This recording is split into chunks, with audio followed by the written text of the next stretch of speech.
Bonjour à toutes et à tous. Alors, nous allons démarrer la session d'aujourd'hui tant que les autres nous rejoignent en cours de chemin. Donc, aujourd'hui, nous allons échanger sur macroéconomie et genre. Donc, le module 6. Je vais partager mon écran.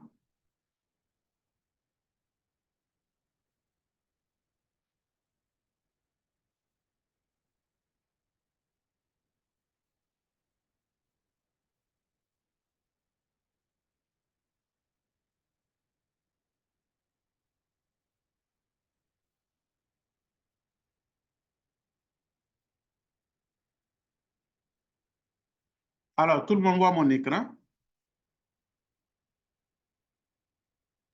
C'est bon, David. C'est bon, c'est bon. Alors, donc, le module 6 va parler de genre et macroéconomie. L'objectif de ce module, c'est de permettre aux participants d'établir une base en macroéconomie sensible au genre. Et donc, de comprendre les notions de base en macroéconomie et voir comment les gens sont pris en compte dans ces aspects de la macroéconomie, notamment en termes de flux financiers, les revenus, les produits, et également sur les consommations des ménages et aussi la main-d'œuvre de ces ménages. Donc, à la fin de ce module, les participants devraient comprendre largement et simplement les aspects clés de la macroéconomie. Les participants doivent être initiés à la macroéconomie tenant compte du genre, mais aussi de pouvoir développer une approche d'analyse macroéconomique tenant compte du genre. Donc, plus simplement, on dit que la macroéconomie est l'étude de l'économie dans son ensemble. Donc, dans ce sens, nous voyons les activités combinées des ménages, des entreprises et du gouvernement, ainsi que les décisions individuelles cumulées qui déterminent les dépenses totales, les revenus, la production des biens et des services. Vu sous cet angle, nous pouvons dire que la théorie de l'analyse macroéconomique divise l'économie en deux sphères. Il y a la sphère productive, qu'on appelle sphère réelle, l'économie productive, et l'économie financière, qu'on appelle également l'économie monétaire. Donc, les politiques économiques influencent la manière dont ces deux sphères-là interagissent, parce que ces deux sphères-là sont interdépendantes, sont liées. Alors, l'économie productive, qu'on appelle économie réelle, c'est la combinaison du travail, du capital, d'autres facteurs de production, voilà, tels que la terre, l'énergie, les ressources naturelles, et la technologie pour pouvoir aboutir à la production économique destinée à l'échange qui constitue le produit intérieur brut. Donc, nous allons voir ici, schématiser ces deux sphères-là. Mais ici, il faut retenir que la production, l'économie productive, c'est la combinaison des facteurs de production. Voilà. Donc, les facteurs de production sont généralement la terre, le capital, et aussi d'autres facteurs de production tels que, voilà, l'énergie, quand on utilise l'énergie pour pouvoir produire dans les industries, la terre pour pouvoir faire la production agricole, les ressources naturelles, voilà, ainsi de suite, ainsi de suite. Donc, tout cela va nous permettre de pouvoir également, avec la technologie bien avancée, de pouvoir avoir une production optimale qui puisse entrer et prendre en compte, notamment dans les échanges et dans les facteurs de production qui puissent nous donner les produits intérieurs bruts d'un pays. Alors, l'économie productive est également appelée secteur réel car les facteurs de production ainsi que la production qui en découle sont physiques. Donc, on les voit de façon palpable. Donc, le secteur public fonctionne comme une partie de l'économie réelle et est financé par la politique budgétaire. Donc, c'est-à-dire la politique gouvernementale liée aux dépenses publiques et à la fiscalité. Donc, ça, c'est la politique budgétaire. Donc, maintenant, l'économie financière, l'économie monétaire, comprend les activités économiques qui impliquent l'émission et l'échange d'actifs financiers tels que les actions et les obligations. Donc, les pouvoirs publics influencent l'économie financière par le biais de la politique monétaire, c'est-à-dire la politique relative à l'offre de la monnaie, au taux d'intérêt qui affecte la demande de monnaie et d'autres actifs, ainsi que la performance globale de l'économie financière. Donc, la relation entre l'économie réelle et l'économie financière, ainsi que le rôle joué par les pouvoirs publics pour influencer cette relation, fait l'objet d'un débat au sein de la théorie macroéconomique. Il existe vraiment un lien étroit. Par exemple, la fixation des taux d'intérêt dans le cadre de la politique monétaire a des répercussions sur la production et l'emploi dans l'économie réelle. Lorsque le taux d'intérêt est fixé, nous allons voir ça plus tard, les ménages sont enclins.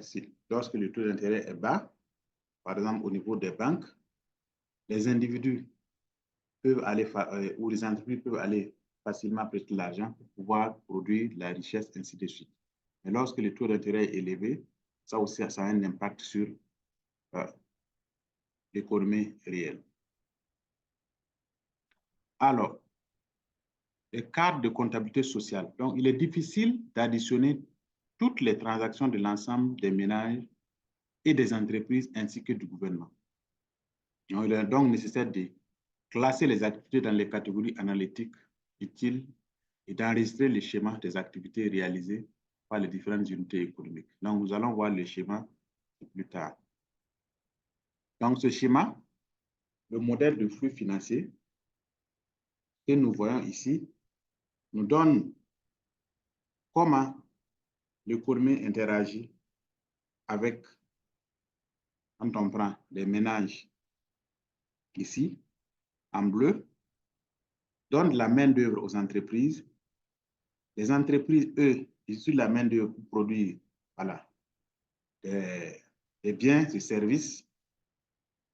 Et les ménages également, en donnant de la main-d'œuvre, gagnent des revenus, gagnent de l'argent et retournent sur le marché pour les dépenser et obtenir ce dont ils ont besoin. Donc, vous voyez que l'économie est interdépendante. Donc, les ménages fournissent les intrants, principalement de la main-d'œuvre, aux entreprises contre un salaire. Et les entreprises utilisent la main-d'œuvre pour produire les biens et services là, qui sont vendus aux ménages contre encore de l'argent. Ces ménages, en obtenant de l'argent, en vendant de la main-d'œuvre, peuvent payer également les biens et les services. Donc, vous voyez que ces flux de revenus, flux de production, voilà. En vert, c'est les flux de revenus. En bleu, c'est les flux de production. Tout ça est une interaction entre les acteurs économiques, les ménages et les entreprises.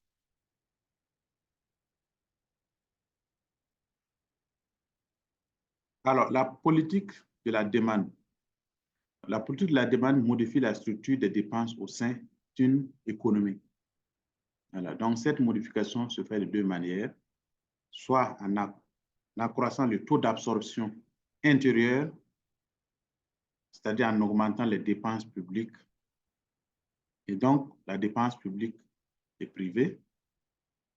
Ces politiques d'accroissement des dépenses augmentent la dépense globale et nous verrons la croissance économique de façon évidente. Une autre façon, c'est de réduire le taux d'absorption interne. Le gouvernement réduit parfois les dépenses publiques. Donc, par conséquent, la dépense publique et privée. Ces politiques sont souvent appelées politiques de réduction des dépenses. Politique de l'austérité. Donc, la réduction de la consommation et de l'investissement diminue la dépense globale et ce faisant affecte également la croissance économique. Donc, soit en jouant sur le taux d'absorption interne, en augmentant les dépenses publiques et privées, soit par la réduction du taux d'absorption interne, en réduisant les dépenses publiques et privées. La politique fiscale et monétaire. Alors, la politique fiscale est la politique du gouvernement concernant les plans d'imposition et de dépenses. La politique monétaire est la politique du gouvernement relative à l'offre de la monnaie et donc sur le taux d'intérêt qui sont les prix effectifs de la monnaie. Donc, le gouvernement peut utiliser les politiques fiscales et monétaires pour modifier le taux d'accroissement également.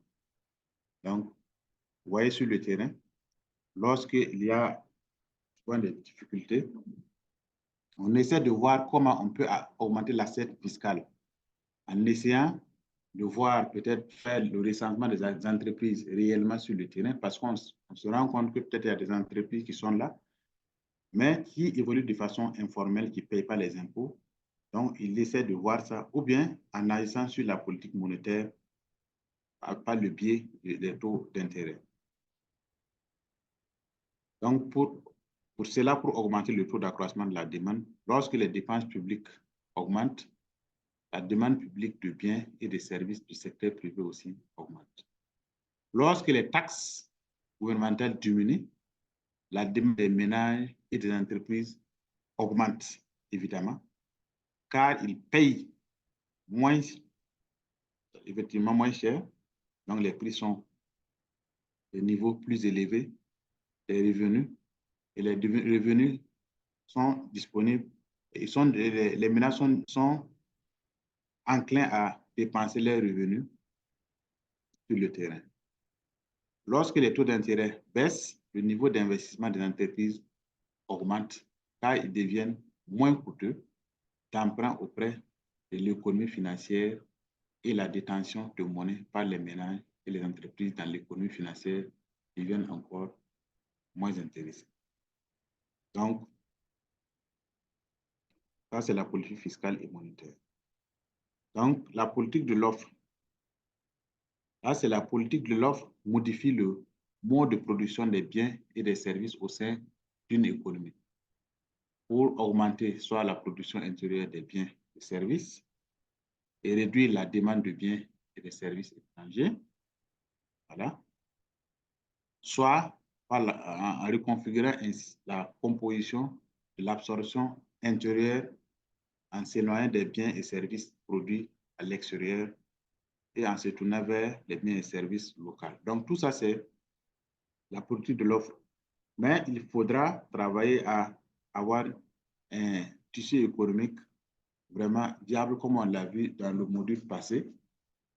Lorsque notre économie n'est pas bien fonctionnelle, les gens vont se tourner toujours vers l'étranger pour pouvoir, en tout cas, s'approvisionner.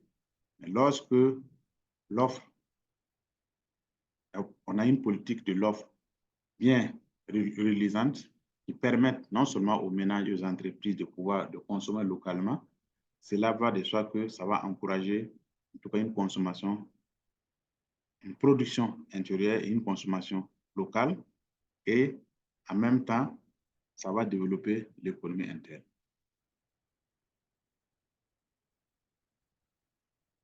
Donc, les politiques de réglementation du marché, ce sont des politiques de l'offre qui consistent à démanteler une série d'interventions qui affectent le fonctionnement des marchés afin d'accroître soit l'efficacité de l'utilisation des ressources au sein d'une économie, soit la capacité de production d'une économie, ce qui favorise l'expansion de la production, la croissance économique. Donc, tout cela à travers le contrôle des prix, les taxes, les subventions, la restriction commerciale, le fonctionnement des entreprises, voilà, la réglementation du monopole, voilà, ainsi de suite. Donc, l'État a une série de mesures qu'il faut prendre pour pouvoir réglementer le marché, voilà, et encourager la production locale et encourager également la consommation locale. Donc, la politique de l'offre supprime ces distorsions de réglementation ainsi que le marché pour permettre au prix déterminé par le marché de refléter le coût déterminé par le marché, ce qui permet de mieux répartir les ressources des ménages, des entreprises et de renforcer les capacités d'offre de l'économie sans réduire la consommation.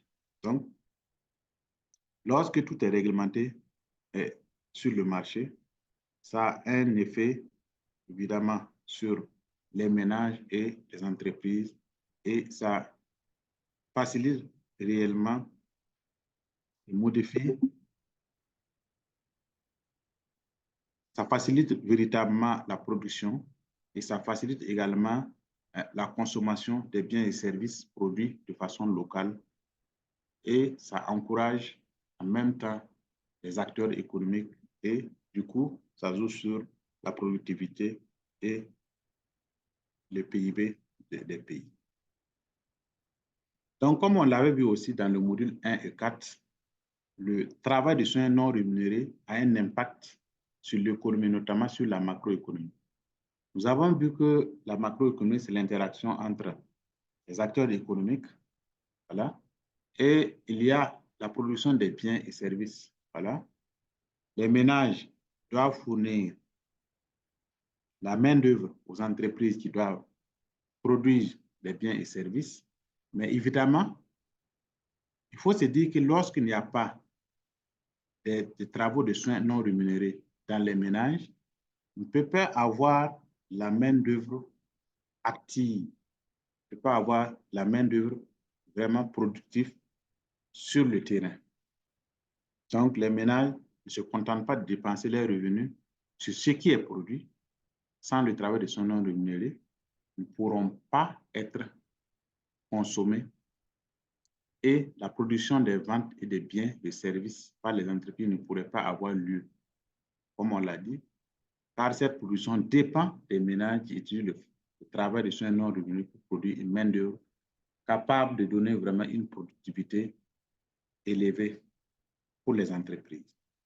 Donc, ce faisant, la macroéconomie doit intégrer en son sein le travail en tant que facteur de production qui a lieu dans les ménages et nécessite un travail de soins non rémunéré. Vous voyez, lorsqu'une entreprise détient de la main-d'œuvre, voilà, cette main-d'œuvre qualifiée ou cette main-d'œuvre effectivement capable de donner une productivité élevée doit pouvoir en tout cas considérer le travail de soins non rémunéré qui a eu un impact sur cette main-d'œuvre, voilà, qui a permis à l'entreprise de pouvoir avoir une productivité élevée sur le marché. Donc, autrement dit, le capital humain que l'entreprise a pu avoir sur le marché provient des ménages et ces ménages également utilisent non seulement la main-d'œuvre, notamment par exemple, on a vu que la main-d'œuvre dans les ménages, c'est pouvoir prendre soin des malades, c'est pouvoir en tout cas travailler pour que les actifs puissent être en bonne santé. Voilà. Et donc, tout cela a un impact sur l'économie.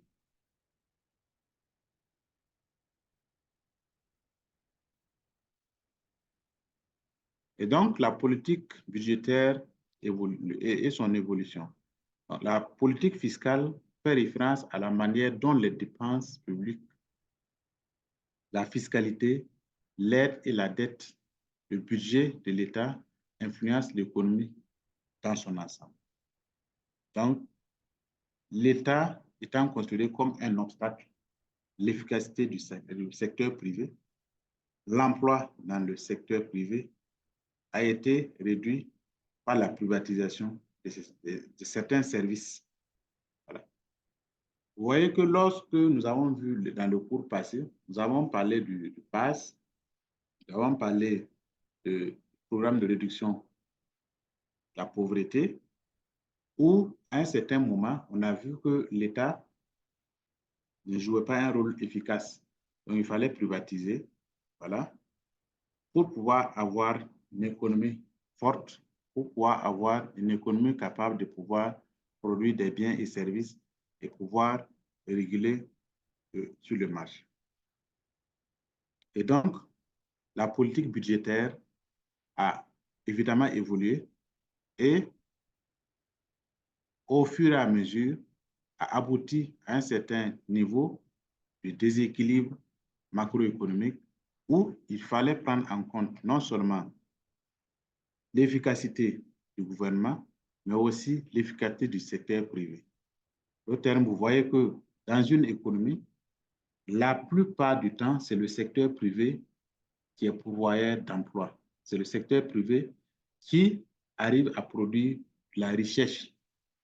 Et donc, le gouvernement, à un certain moment, doit pouvoir soit réglementer les activités en son sein, en dehors du fonctionnement de l'État, ou le gouvernement doit prendre à bras le corps par l'industrialisation, ou bien il doit privatiser pour permettre à l'économie de pouvoir fonctionner de façon efficace.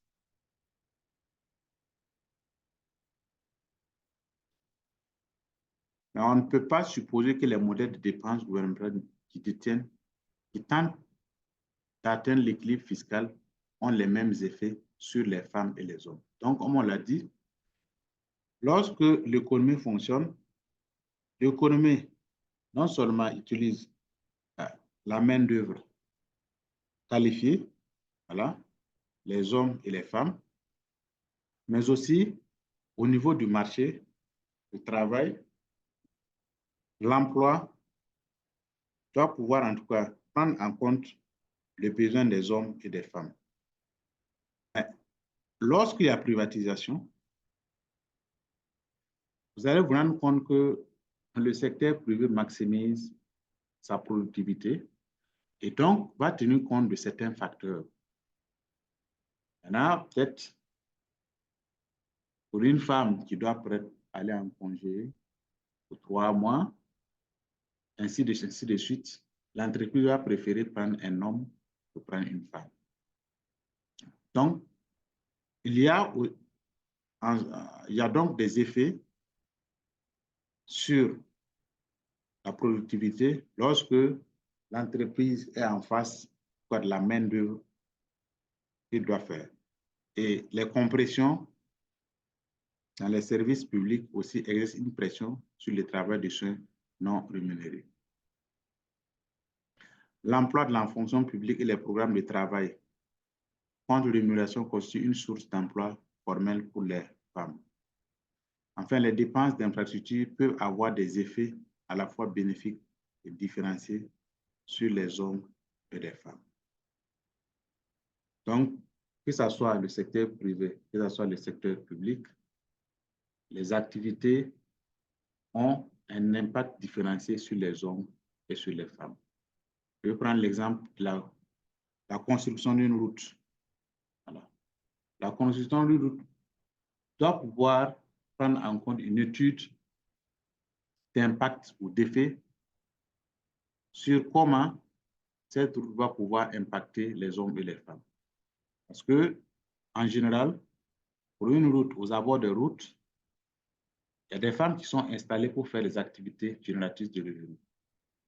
Et lorsqu'en plus, sur cette route, cette route est éclairée, il va de soi qu'il peut y avoir des activités économiques même pratiquement toute la journée, y compris la nuit. Et les femmes exercent aussi des activités économiques sur ces voies. Mais si on ne fait pas des études pour tenir compte des activités ou l'impact différencié des hommes et des femmes, voilà, on peut mettre en place ces infrastructures qui ne vont pas pouvoir en tout cas bénéficier, voilà, des femmes, être au bénéfice des femmes ou des hommes. C'est la même chose que les infrastructures sanitaires ou les bonnes fontaines. Nous estimons, par exemple, que ce sont les ménages, parce que quand on fait les études, on se rapprocher les services des ménages. Mais dans les ménages, ce sont souvent les femmes qui sont commises à la tâche d'aller chercher de l'eau. Lorsque ces infrastructures sont mises en place, sans tenir compte des besoins et aussi des distances que doivent parcourir les femmes, il va de soi qu'il peut avoir un impact différencié sur les activités. Les femmes vont passer plus de temps à aller chercher de l'eau et moins de temps seront consacrés aux activités génératrices de revenus et ainsi de suite.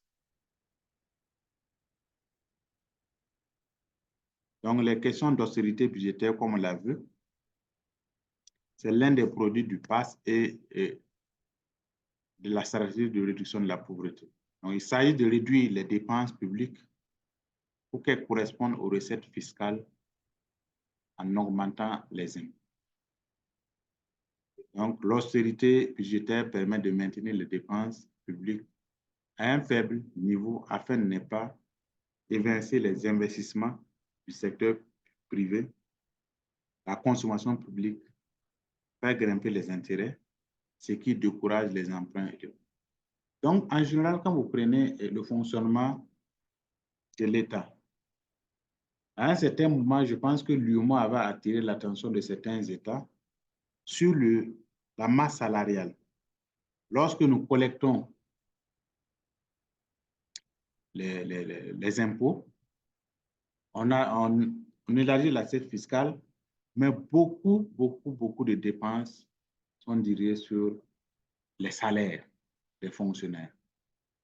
Donc, je pense que le budget de l'État, quand on fait le budget de l'État, souvent 60% dans certains pays est affecté pour les salaires. Du coup, ce qui reste pour les investissements devient faible. Donc, l'austérité budgétaire veut qu'on essaie de réduire les dépenses publiques pour pouvoir maximiser sur les investissements afin de pouvoir prendre en compte les préoccupations des hommes et des femmes. Mais aussi, de pouvoir mettre l'accent aussi sur les investissements dans le capital humain. Voilà. Lorsque l'austérité budgétaire aussi tellement élevée, on va se rendre compte aussi que ça a un impact sur les hommes et les femmes parce que l'austérité budgétaire souvent ne tient pas compte du social, alors que le social a à pouvoir investir sur le capital humain, notamment au niveau de la santé, l'éducation. Et l'austérité budgétaire qui se pose pour qu'on puisse mettre l'accent sur les investissements tels que les routes, ainsi de suite, il va falloir que nous puissions se penser également sur les investissements qui puissent donner un capital humain qui améliorera la productivité du secteur. Alors, on va voir comment l'aide publique a un impact également sur les hommes et les femmes lorsque cette aide est utilisée de façon efficace ou efficiente. Donc, l'aide publique est une importante source de revenus pour le budget du gouvernement.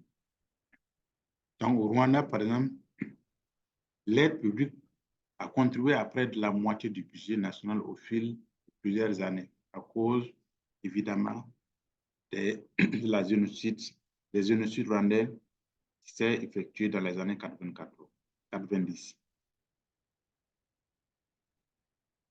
Alors, l'aide publique doit financer une stratégie de développement national qui doit avoir des effets, des objectifs clairs en matière de prise en compte de la section spécificité. Donc, quand on parle d'aide publique, cela veut dire que nous devons tenir compte de plusieurs paramètres, notamment les objectifs d'égalité des sexes et d'autonomisation des femmes pour une vision à moyen et long terme. Là, doit pouvoir hiérarchiser les priorités qui puissent prendre en compte les stratégies de développement national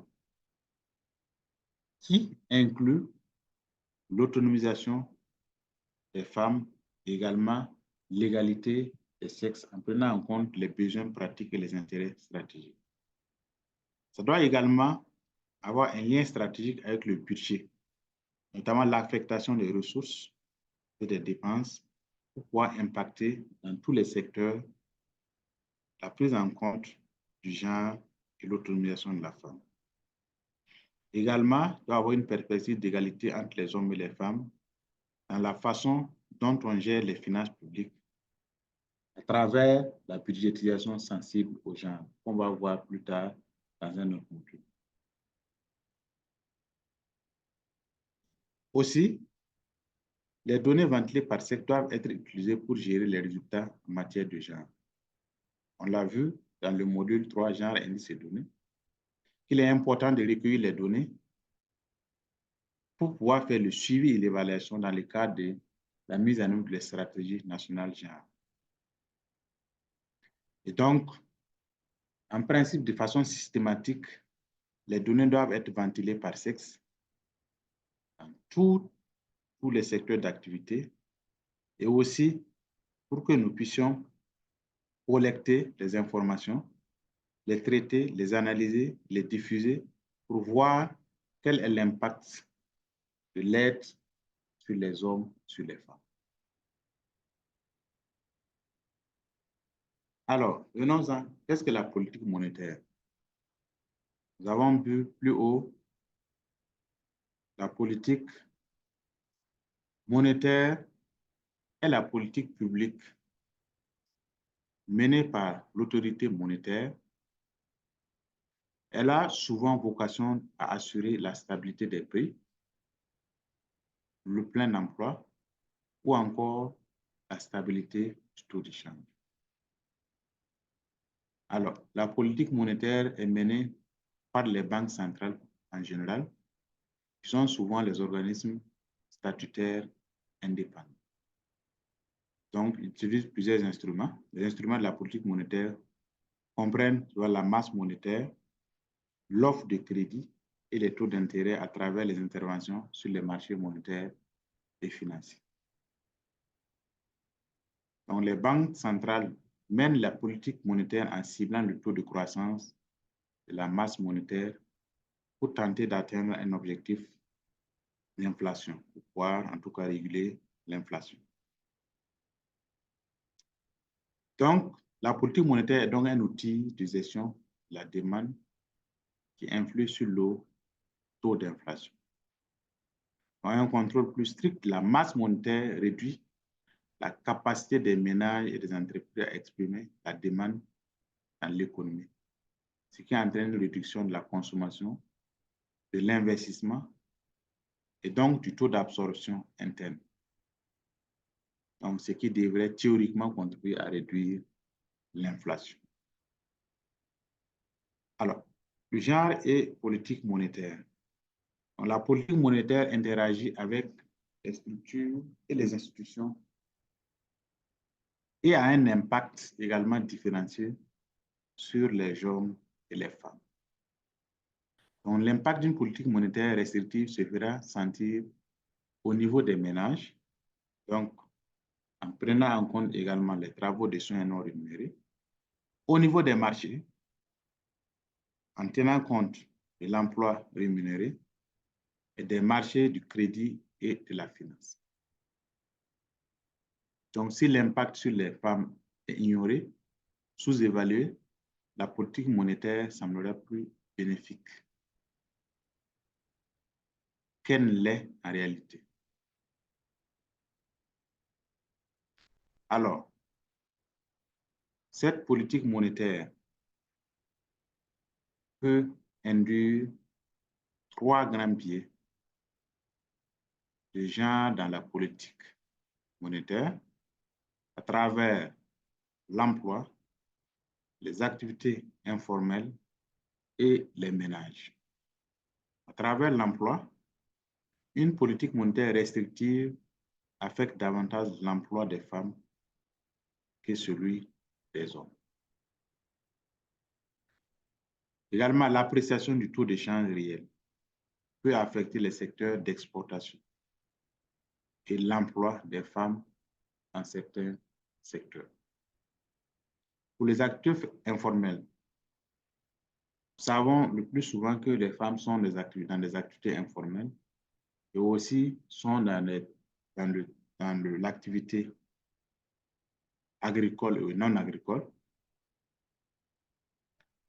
Et une grande partie de ces activités sont des services liés au marché intérieur. La politique monétaire restrictive limite le développement du marché intérieur. Donc, a un impact sur les femmes, les activités des femmes.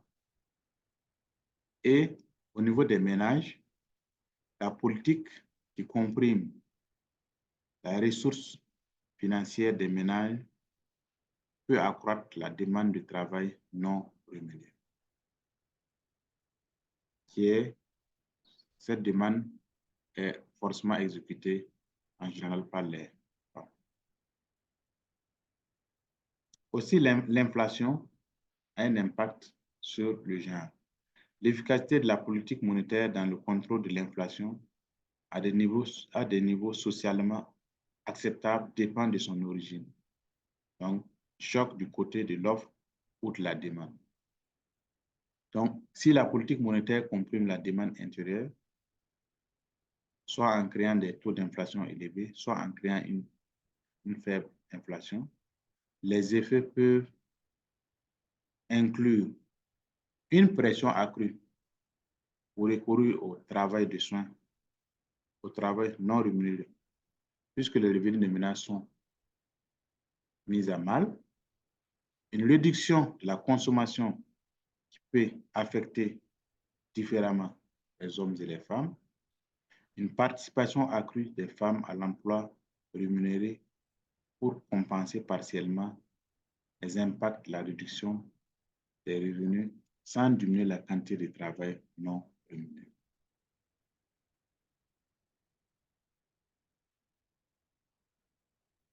Alors, les politiques de taux de change. Également,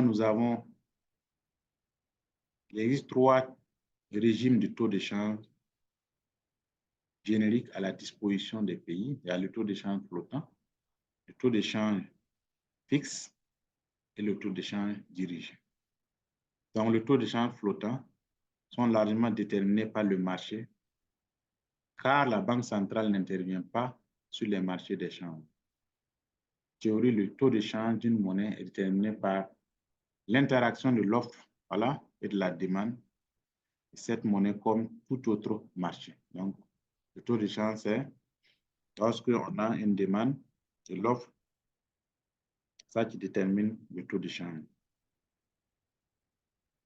Dans le cas où le taux de change est fixe, le taux de change minimum est fixé par rapport à une grande devise. Donc, on prend par exemple le franc CFA qui a un taux de change fixe aligné à partir de l'euro.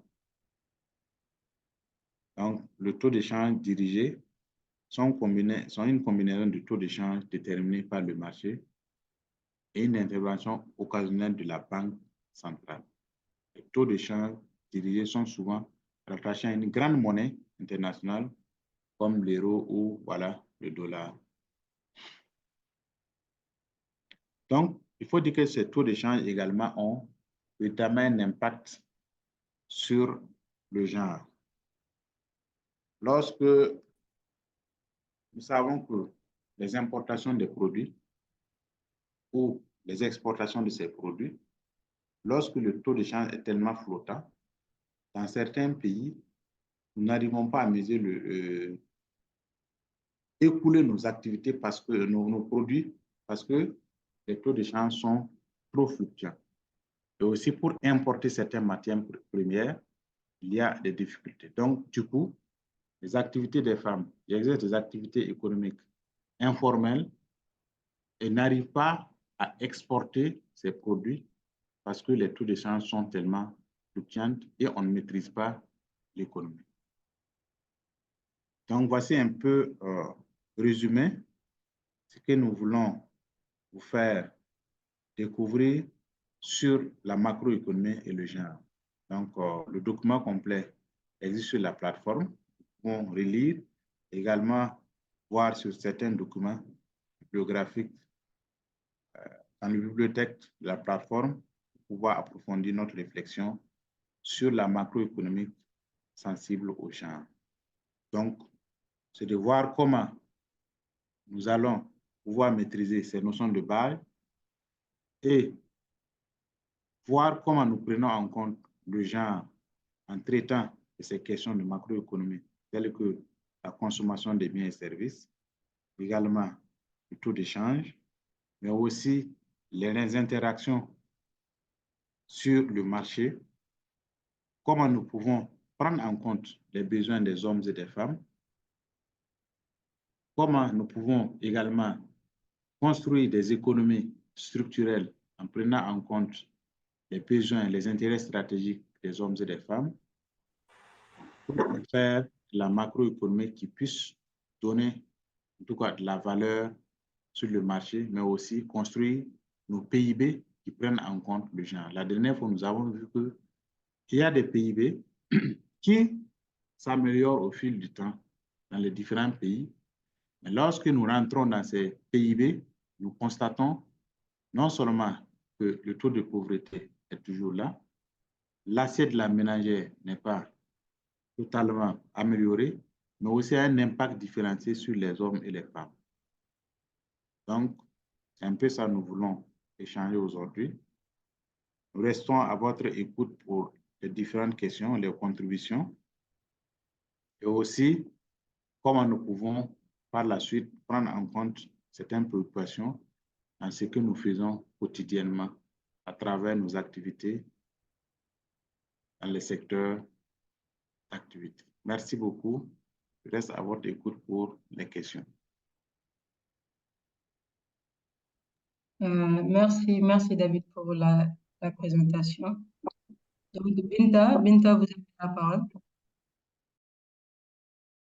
Oui, bonjour. Bonjour. Merci pour cette... J'ai dit Binta, hein, pas Fatou. Ah, pardon, je ne savais pas qu'il y avait une Binta là-bas. Pardon. Oui. C'est elle d'abord qui est devant mon écran. Votre tour va venir.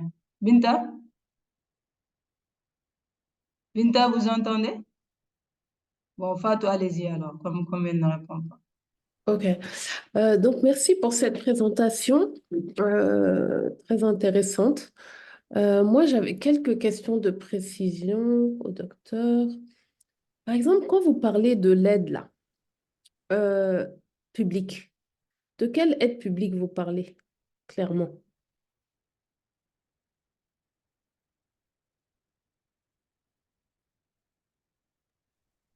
Est-ce que vous m'avez D'accord, c'est entendu? ça votre question? Oui, ça c'est la première question. La deuxième question, si je peux me permettre, c'est combien de fois aujourd'hui vous pensez que ces éléments justement de genre sont pris en compte dans les politiques macroéconomiques par les décideurs? Combien de fois ils sont conscients de l'impact différencié de leurs décisions et de leurs politiques?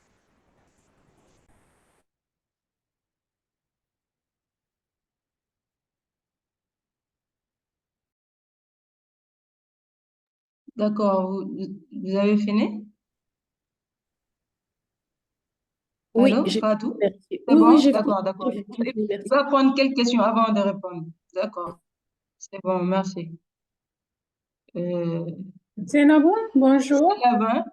Ah, Binta, je vous ai appelé tout à l'heure. Allô? Je m'excuse. Vous En fait, m'entendez j'avais pas? pas vu là où, voilà. Attendez, hein? J'avais Je vous ai pas appelé remarqué. plusieurs fois, vous n'aviez pas répondu. Oui, j'étais en train de réagir, mais j'avais pas activé le micro. C'est ça le souci. Ok, Vous allez-y m'entendez? alors. Voilà. Merci beaucoup, Zainabou. Et je remercie Oui, aussi, allez-y. je remercie aussi le formateur, M. Bi. Je voulais un peu réagir par rapport à tout à l'heure quand tu parlais des dépenses d'infrastructure et leur impact sur le genre, particulièrement, on peut dire les travaux de soins rémunérés. Là, je vais lui donner un exemple de là où j'habite, par exemple, c'est une université. Et au niveau de cette cité, il y avait eu un problème d'électricité.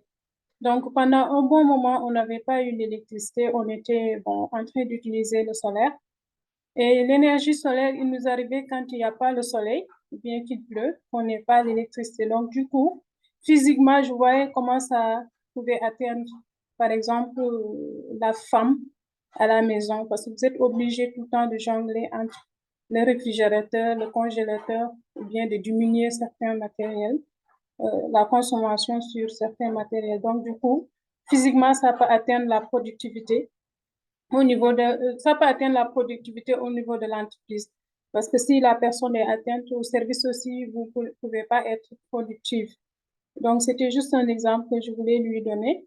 Et également, je fais partie d'une association qui est en train de réfléchir sur les crèches au niveau, l'installation des crèches au niveau des entreprises ou bien de l'administration publique.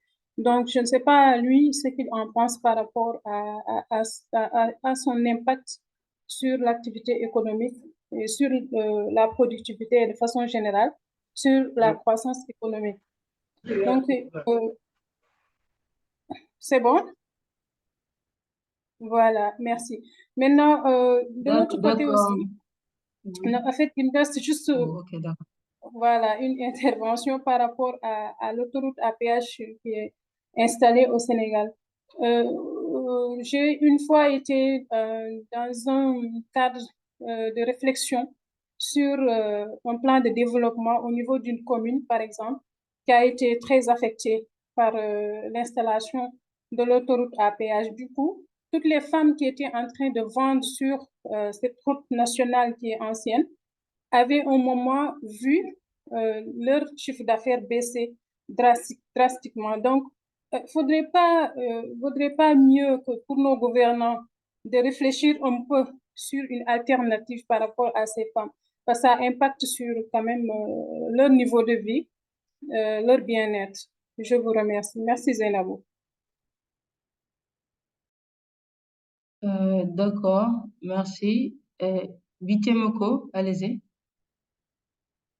Oui, bonjour à tous, merci aux formateurs.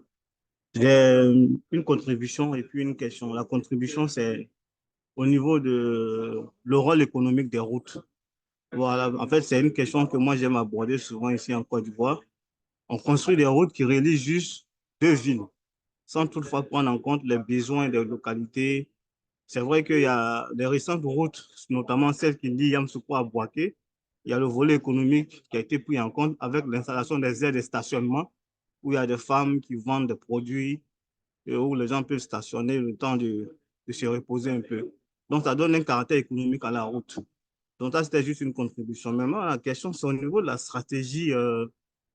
C'est vrai, on a parlé des politiques fiscales, mais la politique fiscale, si on ramène ça un peu au niveau des impôts, souvent, ce n'est pas la seule politique pour adresser des questions liées au secteur informel. Donc, par exemple au niveau des politiques fiscales, on va prendre des mesures d'exonération, on va prendre des mesures fiscales. Et moi, je pense qu'il faut aborder ça dans une approche holistique, une approche globale, à travers une stratégie intégrée, en prenant en compte le volet social. Donc, faciliter l'accès des populations cibles, notamment les femmes dont il s'agit ici, à la sécurité, à la couverture sociale, ce qui n'est pas le cas souvent dans nos pays sous les tropiques. Il faut d'abord être salarié pour avoir droit à la sécurité sociale. Donc, quand on est dans une activité non reconnue statistiquement, on n'a pas accès à la sécurité sociale. Donc, il faut une approche globale, faciliter l'accès aux sites aménagés, faciliter l'accès au marché public. Donc, la politique fiscale n'est pas la seule option.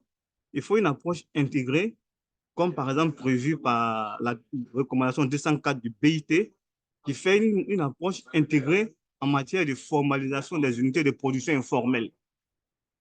Voilà, l'approche, quand elle est intégrée, elle prend en compte, elle est plus efficace que de l'aborder sur le seul angle je veux dire, de la fiscalité. Donc, c'était ça un peu, je veux dire, mes interventions pour aujourd'hui. Merci beaucoup. Et merci aux formateurs encore pour tout ce qu'ils nous apprennent. D'accord, merci. Man Lomo.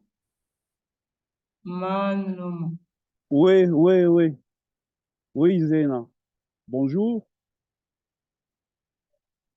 Oui, bonjour, Bonjour. allez-y. Oui, Bonjour, merci, allez-y.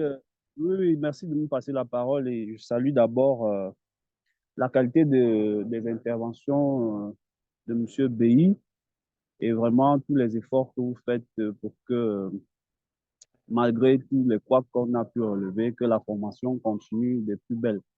Bon, j'ai juste une remarque, hein. J'ai souvent eu des problèmes quelque part au niveau de la syntaxe, au niveau de la formulation des titres et parfois qui crée des problèmes. Bon, je vais prendre un cas pratique, celui sur le titre de politique de déréglementation du marché. Directement, quand moi je lis ce texte, je m'attends, en fait, quand moi je lis ce titre-là, je m'attends à ce que on me parle des politiques de déréglementation. Comment est-ce que voilà, le marché est déréglementé? Mais bon, quand je regarde au fond, c'est plutôt, on parle des politiques de réglementation. Je sais pas si on se comprend. Parce que si peut-être au niveau de ici, si on disait politique de réglementation du marché, là on dit les politiques de l'offre consistent à démanteler les séries d'interventions qui affectent le fonctionnement. On voit comment l'État intervient dans ce marché qui est quelquefois déréglementé par des oligopoles, par des mauvaises pratiques de marché et tout et tout. L'État intervient pour réglementer certaines situations par le contrôle des prix. L'État intervient pour réglementer sur la base des politiques de l'offre qui suppriment des distorsions, des déréglementations. En fait, je me dis, parfois les titres peuvent avoir aussi des problèmes au niveau du cours. Et j'ai souvent eu ce problème-là au niveau de l'évaluation. Je ne sais pas si je me fais comprendre. C'est juste une remarque avec ce titre pratique, la politique de déréglementation du marché. Moi, je me serais attendu, selon les développements, qu'on dise politique de réglementation du marché. Et là, on nous parle comment l'État intervient pour faire ci, pour faire ça, pour essayer de réglementer, en fait. Merci, c'est un peu ça que j'avais à dire. D'accord, merci. Yacouba Saodogo.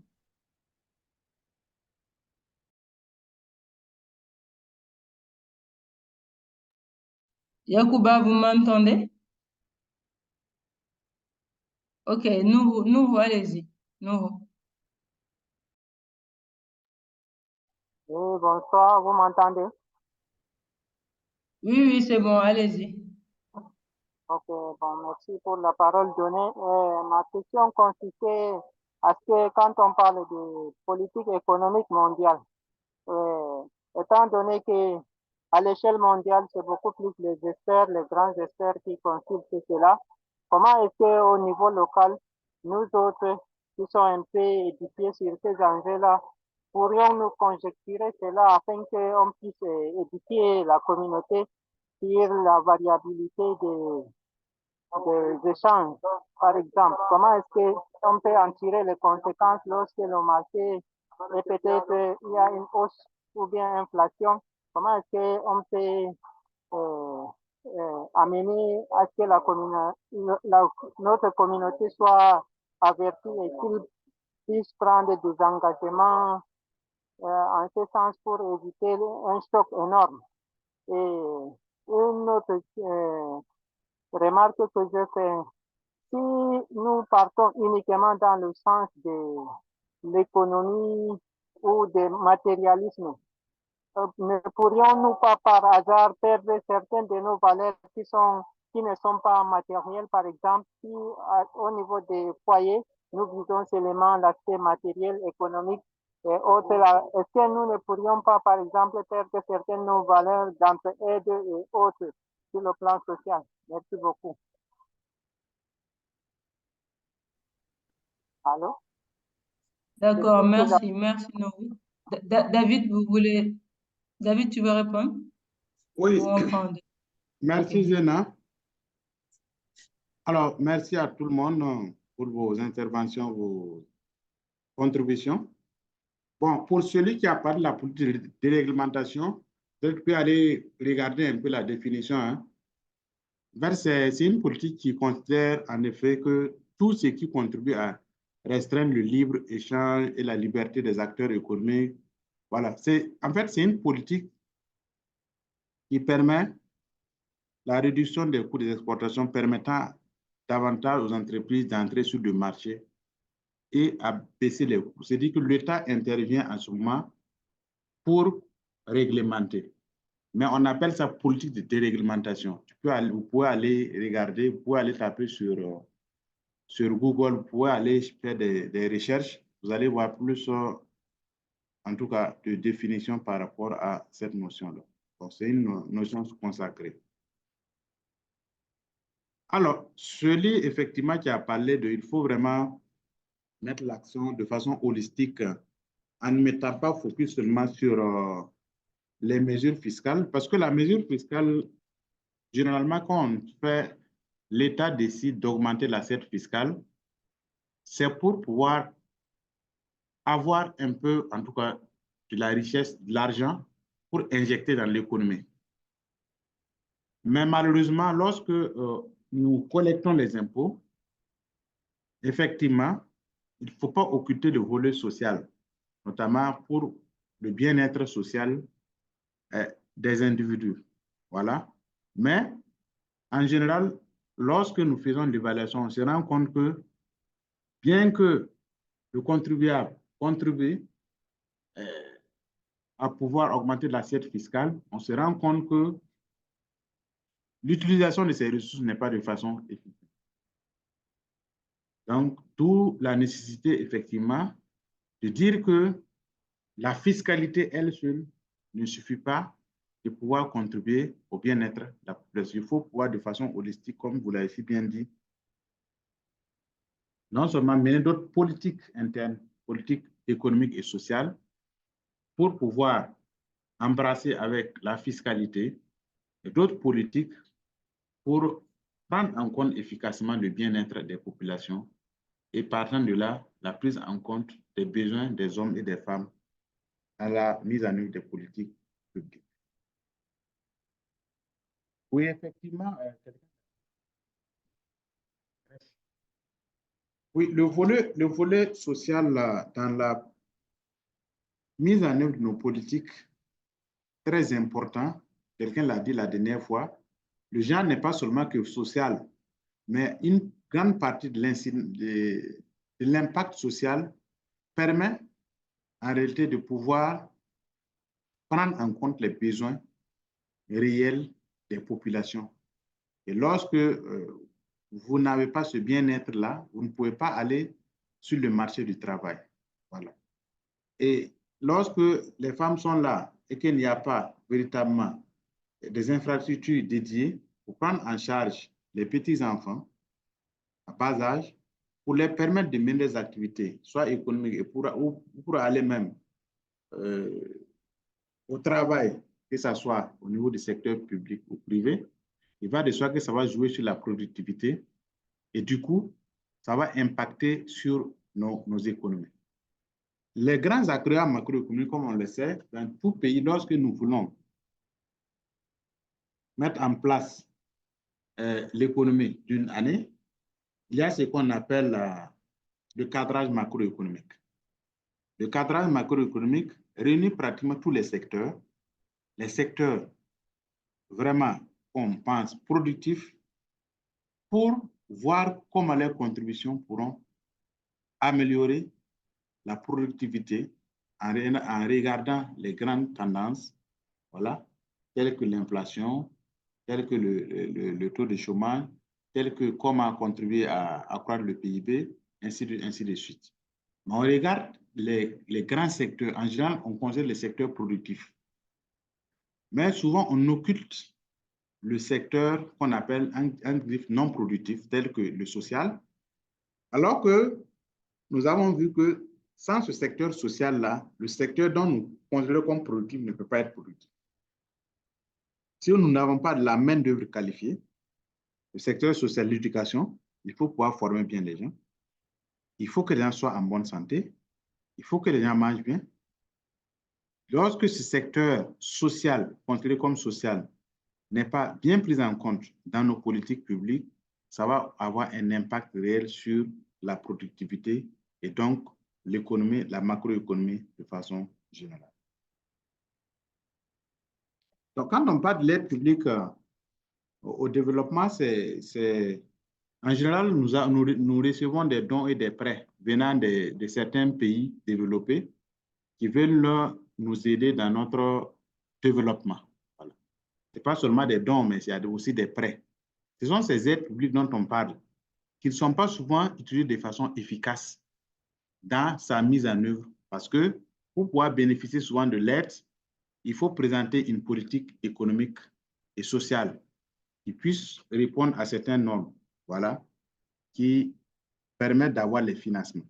Mais lorsqu'on reçoit des financements, il faut qu'on mette en place ces critères qui puissent prendre en compte les besoins réels des populations, qui puissent pouvoir avoir un impact réel sur les populations. Mais malheureusement, quand on fait l'évaluation de ces aides publiques au développement, on se rend compte qu'on s'est souvent endetté pour rien, concernant les prêts, mais ça n'a pas eu un impact sur le développement, surtout social, dans nos pays. Donc, il s'agit de ces aides publiques qu'on parle de façon claire.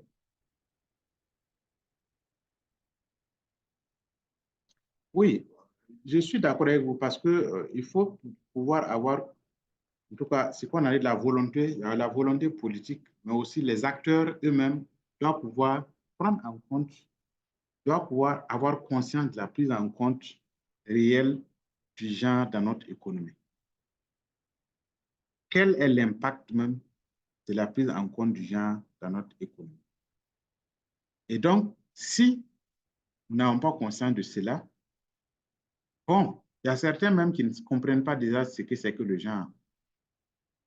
Quand on parle du genre, ils pensent que ce sont des notions importées, voilà, et ils n'ont pas besoin. Alors que nous disons que le genre, c'est un outil de développement.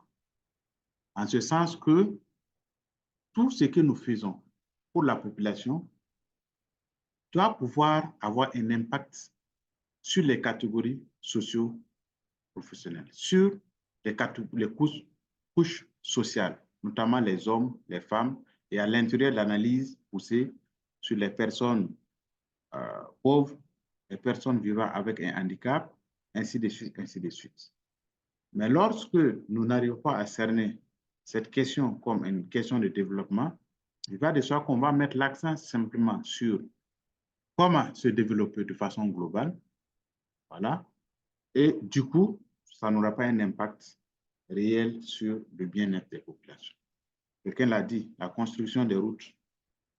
Si on ne tient pas en compte des besoins réels de la population, on va s'asseoir dans les bureaux feutreux pour dire, voilà, et avec des calculs politiciens, pour dire, voilà, il faut mettre en place, chacun va tirer la couverture vers soi, route, tant, sans tenir compte effectivement des besoins réels et l'impact économique et social que cette route pourra apporter à la population. Donc, toute infrastructure qu'on doit mettre en place doit pouvoir avoir un effet social et économique sur la population. Et pour le faire, il faut forcément aller sur le terrain pour faire l'évaluation réelle, ce qui manque souvent. Souvent, on s'assoit, on dit il faut mettre en place cette route, il faut bitumer cette voie, ainsi de suite, sans réellement tenir compte de l'effet que ça peut apporter sur le terrain. Donc, c'est en ce sens qu'on dit l'économie, oui, mais comment l'économie doit fonctionner pour pouvoir être bénéfique à la population. Donc, tout cela passe par l'analyse économique, tout cela passe par réellement l'identification des besoins, tout cela passe par l'implication des parties prenantes sur le terrain pour que nous puissions avoir une économie forte, une économie qui a une croissance dynamique, mais qui impacte aussi sur la vie sociale et économique de nos populations. Voilà ce que je pourrais donner comme contribution. Merci.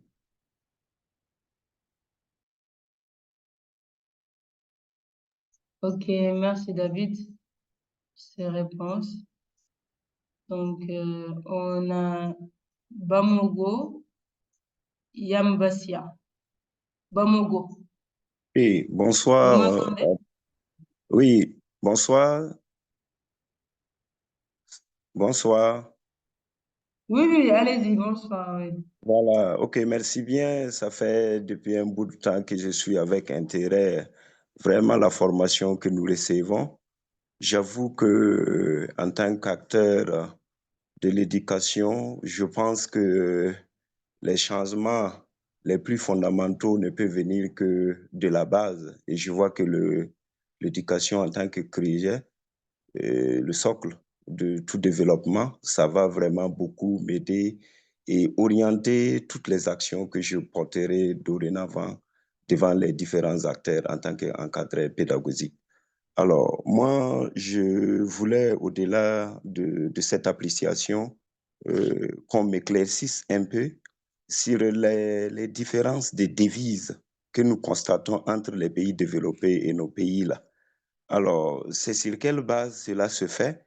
Parce que je pense que dans la plupart du temps, la pauvreté ou notre sous-développement aussi est lié à cela. Alors qu'on sait bien que les pays développés ne peuvent se passer aussi des pays qui fournissent les matières premières. Alors, pourquoi il y a cette différence? Est-ce que réellement, cela n'est pas simplement conventionnel pour maintenir certaines personnes vers le bas? Moi, j'aimerais vraiment comprendre parce que je pense qu'en partie, alors, notre sous-développement dépend fortement de cela. Et en même temps, le genre, il va de ça. Voilà ce que je voulais comprendre. Merci et je m'excuse pour la voix parce que je suis enrhumé. Merci. D'accord, merci. Astutiam, Astutiam.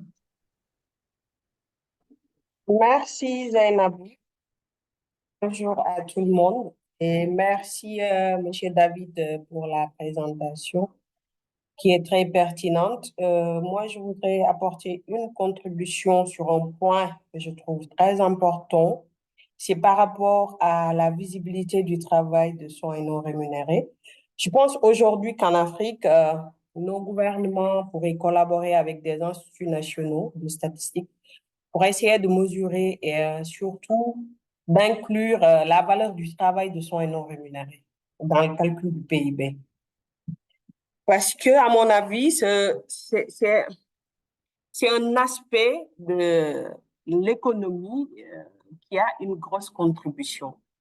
Ça, c'est ma première suggestion.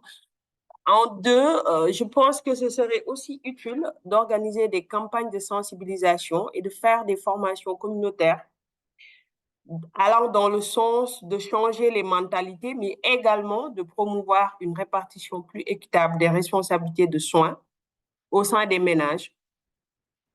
Et ce serait intéressant pour davantage booster notre économie, mais surtout pour tenir compte du genre, comme on parle de macroéconomie et de genre, mais ça permettrait aussi de reconnaître l'impact de ces responsabilités de soins sur le parcours professionnel des femmes, mais également, ça permettrait aux entreprises d'adopter des politiques de flexibilité dans le travail. Ça, c'est en contribution.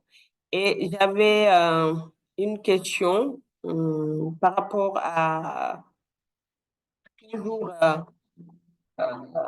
le secteur informel dans les politiques économiques, étant donné que la forte prévalence du secteur informel en Afrique, dans quelle mesure les politiques de croissance économique prennent-elles en compte les conditions de travail des femmes dans ce secteur?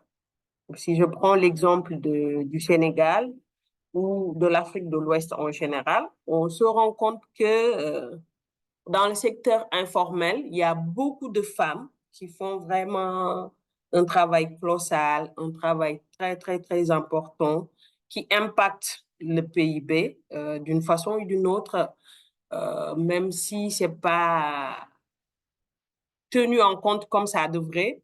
Donc, d'où ma question. Et je continue en demandant quelle intervention spécifique pourrait améliorer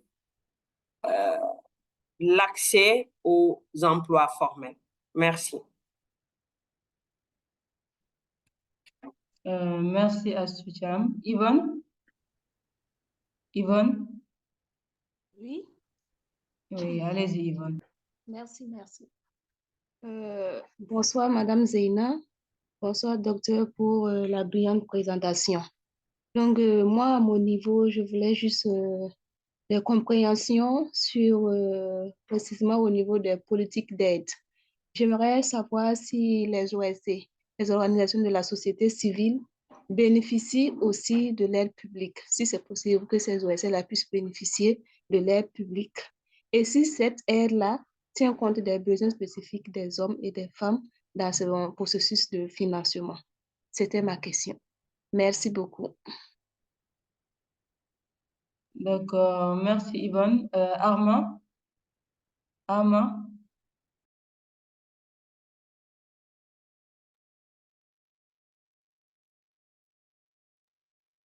Armand, vous m'entendez? Oumarou ben Armand. Armand? Hein? Attendez, c'est C'est Yo. Armand. Attendez que je vous donne la parole, s'il vous plaît. Armand, vous m'entendez? Bon, il ne répond pas. Donc, allez-y, allez-y. Ok, bonsoir. Bonsoir à tous. Oui, oui, bonsoir. Allez-y, allez-y. Euh, Allez-y, Yao. je m'appelle Yao Tsiroma, je suis ingénieur de développement rural, spécialisé dans les questions de vulgarisation agricole depuis le Burkina. Merci beaucoup au formateur pour un brillant exposé qui a été fait et qui met en lumière la situation macroéconomique avec la sensibilité genre à travers beaucoup de politiques africaines et aussi les réalités qu'on vit à travers les différents États. Maintenant, moi, ma question que je pose en suspens, c'est quoi? Est-ce que c'est pas une question de choix politique qui nous conduit à cette situation? Je le dis parce que quand vous regardez un peu la structuration des questions, des programmes politiques et des programmes des dirigeants qui viennent au pouvoir ou bien qui ont l'impression de pouvoir de gérer la cité, vous vous rendez compte que, en fait, la question même du genre, même dans les politiques économiques, là même là, n'est pas prise en compte de façon nationale. Ce qui est pris en compte, c'est que, bon, c'est quelques petites activités pour vous dire aux femmes où vous serez représentés, etc. Mais les questions de fonds économiques, là, au niveau des femmes, au niveau du genre plutôt, ce n'est pas également pris en compte. Et je reviens par rapport à la question de monnaie et de chance. Moi, à mon avis, comme mon intervenant précédent a dit, effectivement, ça a un rôle très important au niveau du genre. Par exemple, si vous prenez ceux qui font les activités non rémunérées, vous vous rendez compte que au niveau de notre politique monétaire, d'abord, la politique monétaire qu'on a, si elle joue sur les activités principales de production d'abord. Imaginez-vous les activités qu'on ne considère pas de production, comment est-ce que ces activités-là, parce que en dehors des produits, c'est que le conférencier a dit, ce sont ces activités qui travaillent à ce que la production puisse avancer.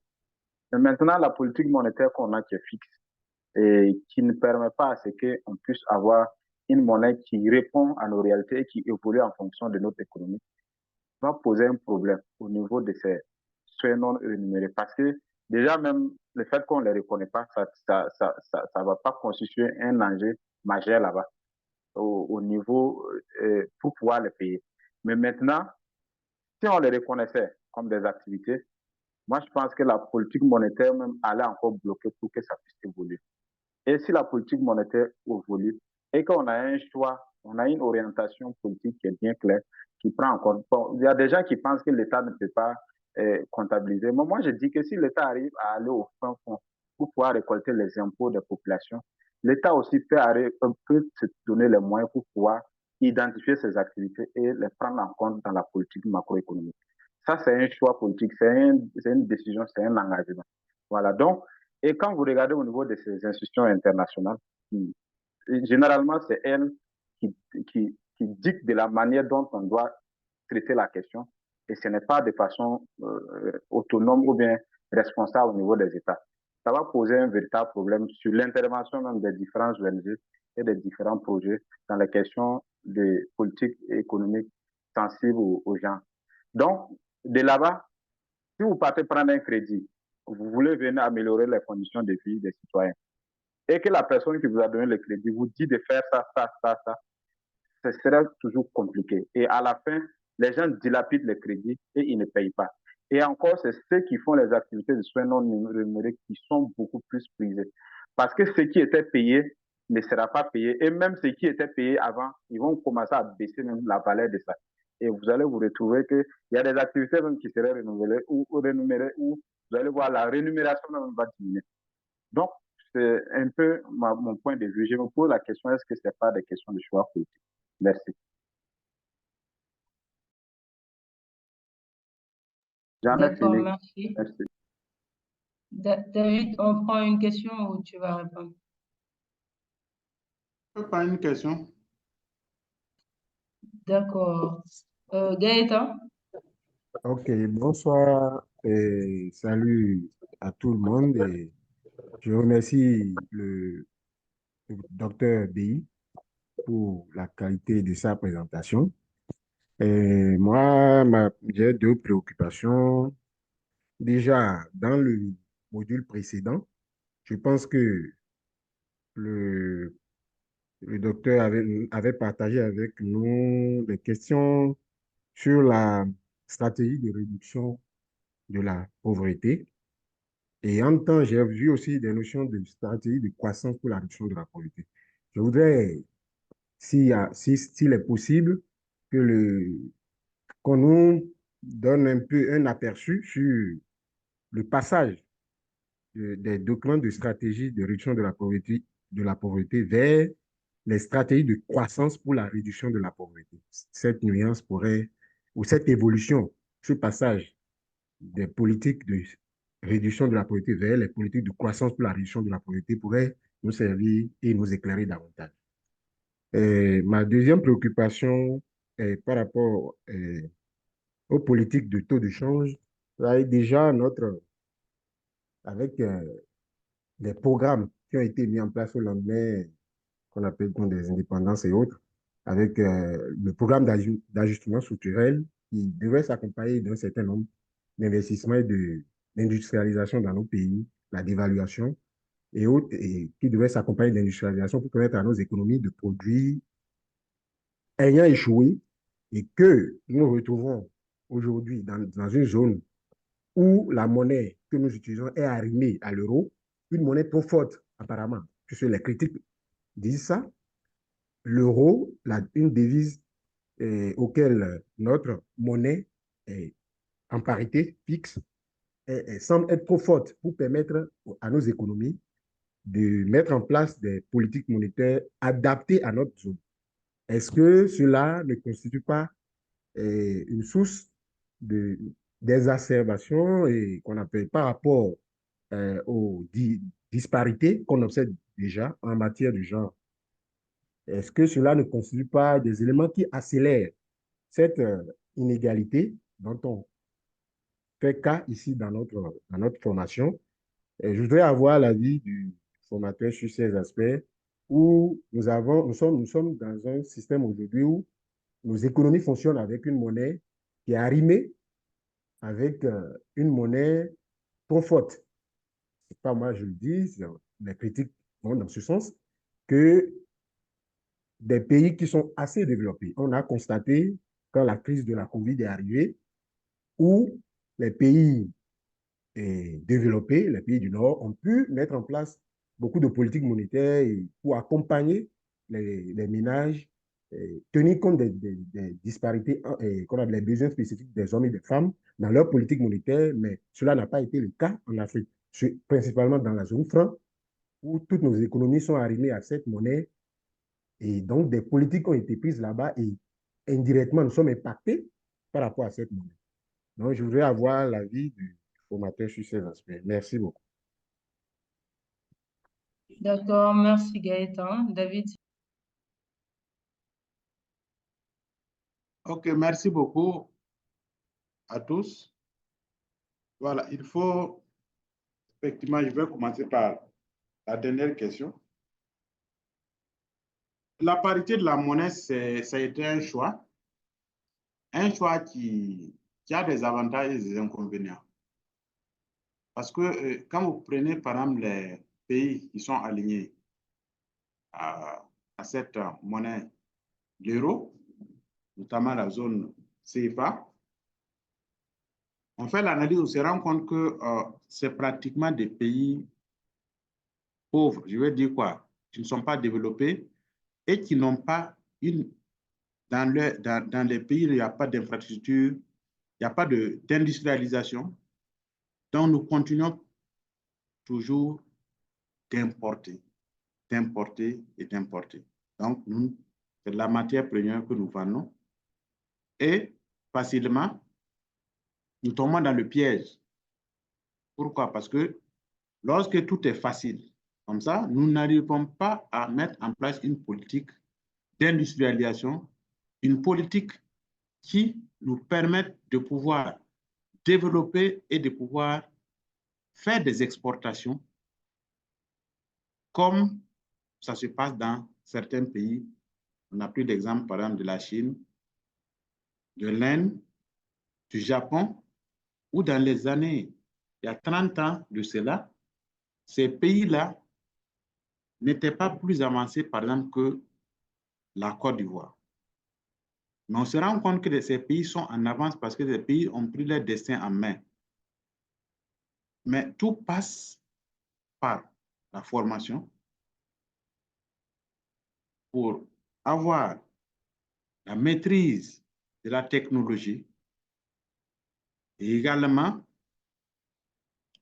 l'industrialisation, comme on l'a dit. Si vous avez la main-d'œuvre qualifiée, vous pourrez transformer sur place vos matières premières et vos matières premières seront vendues sur le marché à un prix concurrentiel.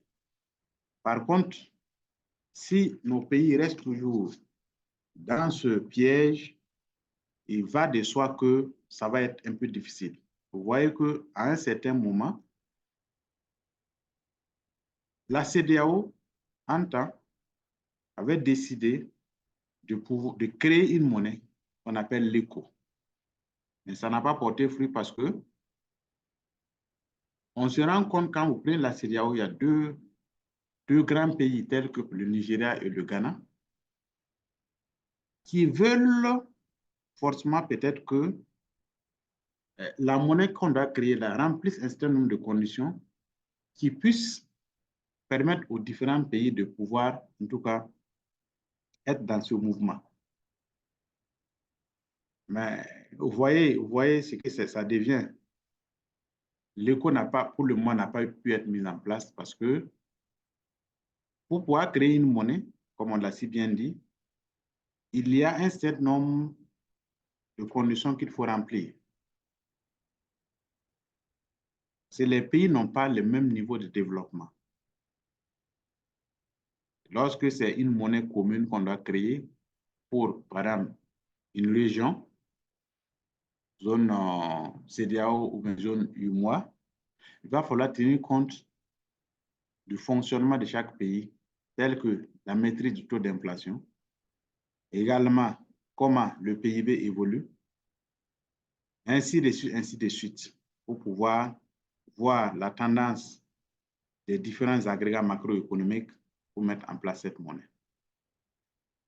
Mais vous allez vous rendre compte que lorsque nos différents pays, ceux qui sont dans la zone CFA, vont arriver à mettre en place une économie forte qui puisse capter de la main-d'œuvre qualifiée sur place, qui puisse produire, industrialiser sur place, et nous allons réduire considérablement notre niveau d'importation et nous allons être concurrentiels sur le marché.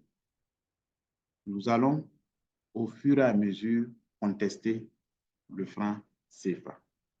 Parce qu'il va de soi que ça va perdre de sa valeur et nos économies seront fortes. Et comme vous l'avez si bien dit, quand on prend l'exemple du Covid, étant donné que nous sommes dans une parité fixe, nous n'arrivons pas. Il faut forcément tenir compte de l'évolution, voilà, de l'euro sur le terrain. À un certain moment, même le dollar avait pris le dessus sur l'euro. Et du coup, ça impacte de façon indirecte sur nos économies. Donc, l'indépendance économique a un coût et nous devons en tout cas faire en sorte que ce mouvement-là puisse aller dans un bon sens. Et tout passe par ce qu'on a dit de la volonté politique, comment nos dirigeants prennent le choix et le bon choix pour pouvoir tendre vers un développement durable et équitable. Bon, nous avons parlé ici des stratégies. Nous avons fait l'historique la dernière fois en parlant du développement piloté par l'État dans les années 60 à 70. Après, nous avons parlé de l'ajustement structurel, c'est-à-dire les PASS, des années 80 à 90. Maintenant, nous avons parlé du document de stratégie de réduction de la pauvreté qui est intervenu jusqu'aux années 90. Mais ce sont des documents encore qui sont toujours là, que les pays exploitent pour pouvoir mettre en place les plans nationaux de développement et aussi en tenant compte du cadre fixé au niveau international et africain, notamment l'agenda 2030 des Nations Unies, qui fixe les ODD, et aussi l'agenda 2063 de l'Union africaine qu'on a déroulé en détail ici. Mais le passage de l'ajustement structurel à la stratégie de réduction de la pauvreté, c'est parce qu'on s'est rendu compte que l'ajustement structurel, les PASS, mettaient l'accent sur la croissance économique, mais occultaient le volet social, notamment la réduction de la pauvreté. Donc, le FMI voulait simplement que les pays puissent rembourser leurs dettes en augmentant leur économie, mais aussi le PASS a eu des effets pervers parce qu'il y a eu des licenciements, le taux d'inflation, ainsi de suite. Il y a eu un impact négatif sur le volet social et donc indirectement sur les hommes et les femmes, et ça a créé la pauvreté. Donc, la stratégie de réduction de la pauvreté, qui était une très bonne stratégie, venait en appui pour prendre en compte le volet social, notamment la santé, l'éducation, ainsi de suite, l'emploi, pour faire en sorte que cette stratégie puisse conduire à un développement équitable et durable. Et donc, dans cette lignée, dans cette même direction optique, les pays développent actuellement des plans nationaux de développement. Ça a commencé dans les années 90, où chaque pays, dans son cadre, à travers les dirigeants qui sont élus, ont des mandats, ils prennent en compte des plans de développement nationaux qui s'alignent sur les visions prospectives qu'on se fixe à long terme et également sur les ODD et l'agenda 2063 pour mettre en œuvre les documents de politique économique.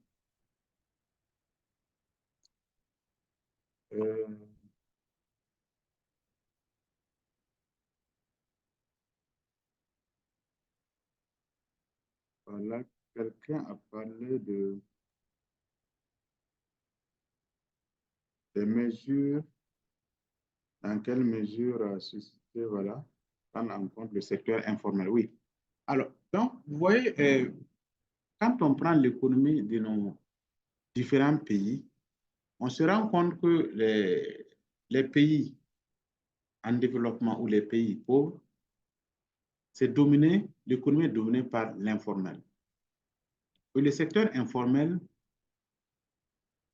si on n'arrive pas à capter réellement, joue effectivement sur la croissance économique, mais également sur les PIB.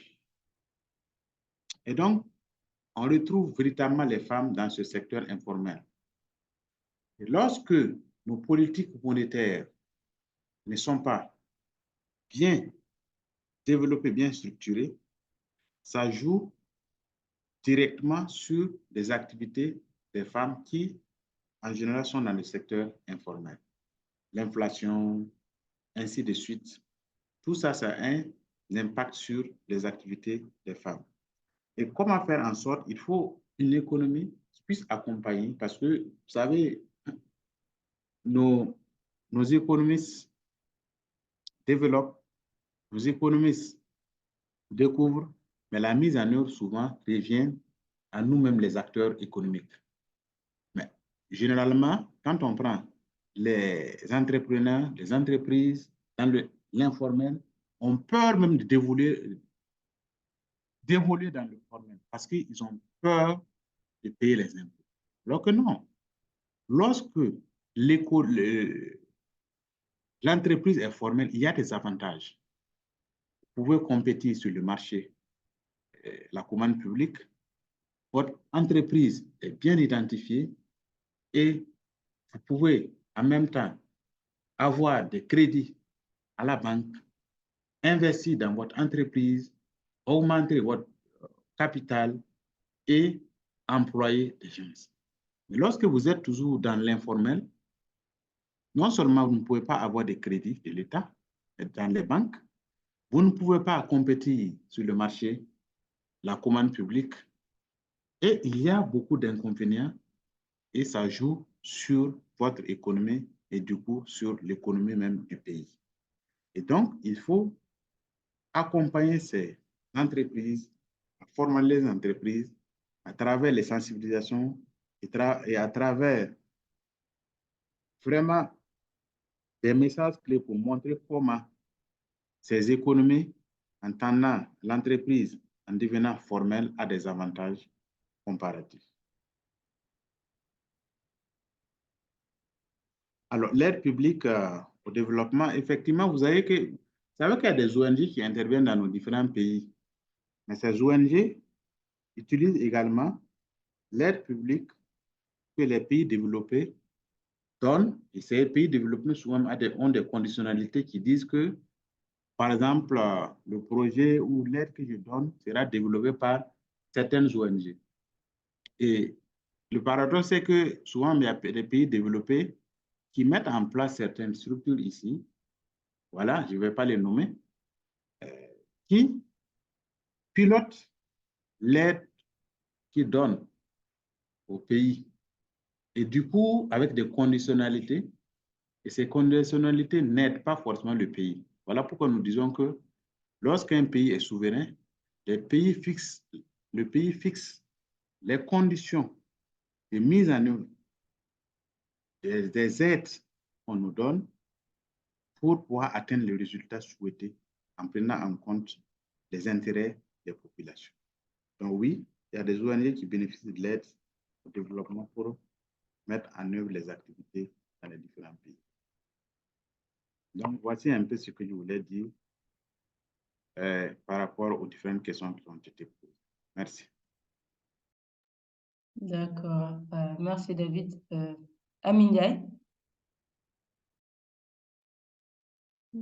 Bonsoir.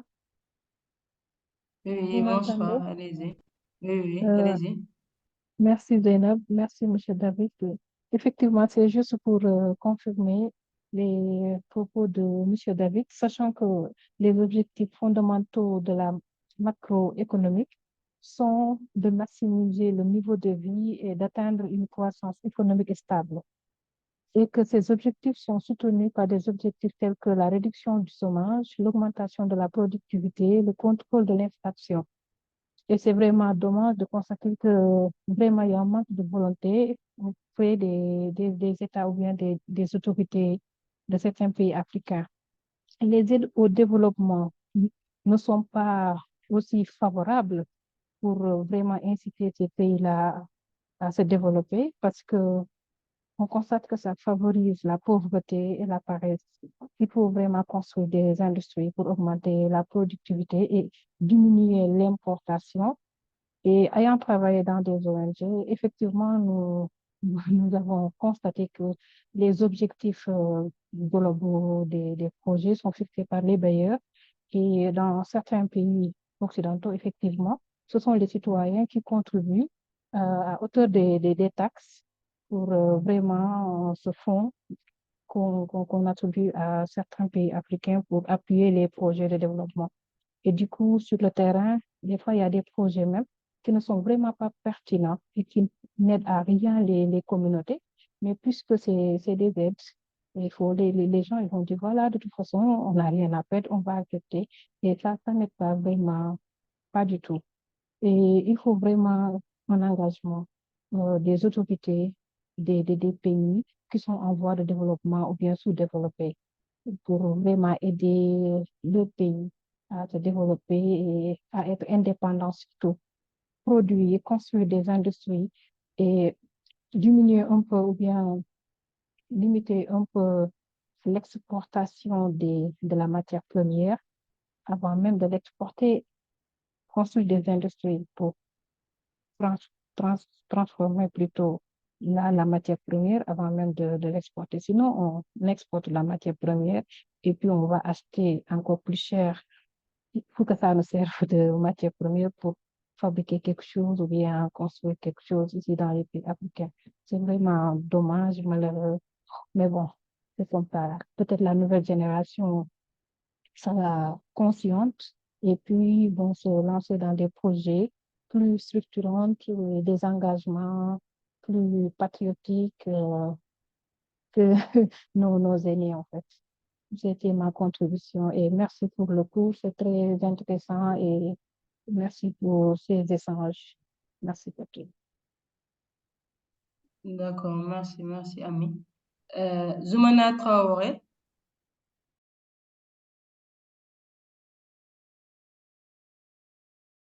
Zoumana Traoré, vous m'entendez? Non?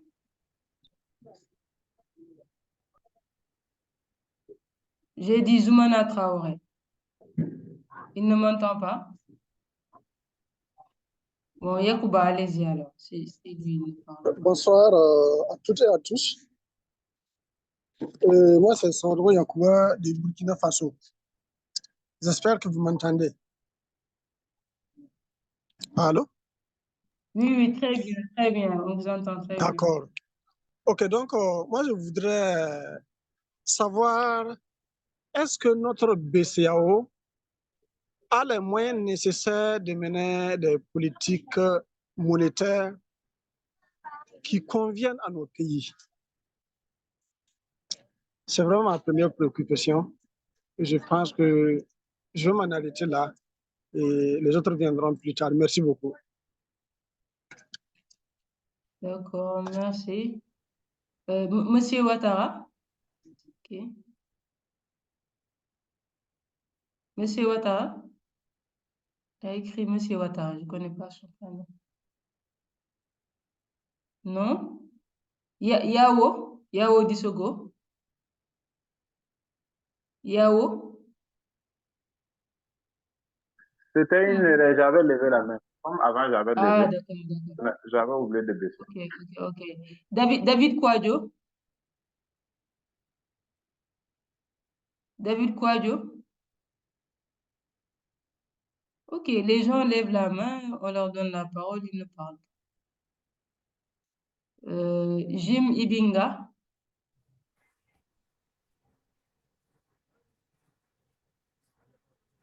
Monsieur Ouattara, vous voulez parler? Allô, bonjour. Allô? Oui, bonjour. Bonjour, Zéna.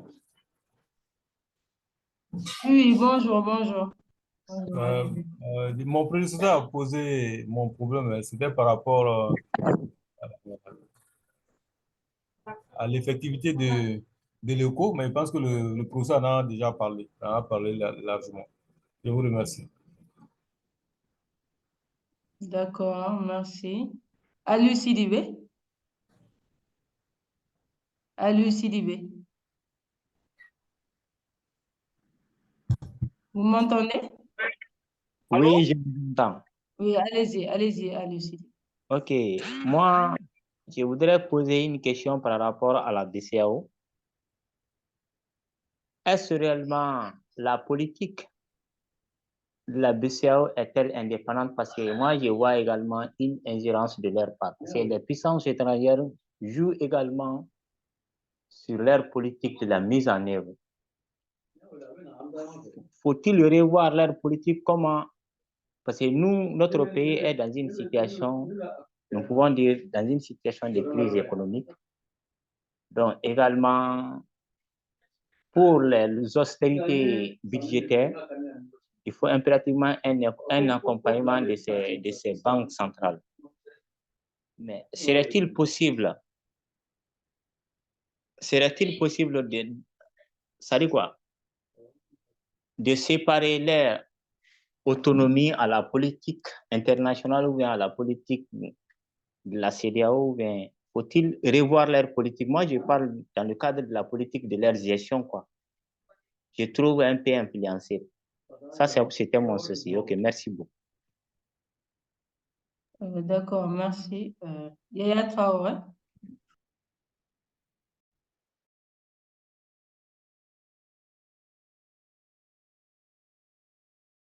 Yaya, allez-y.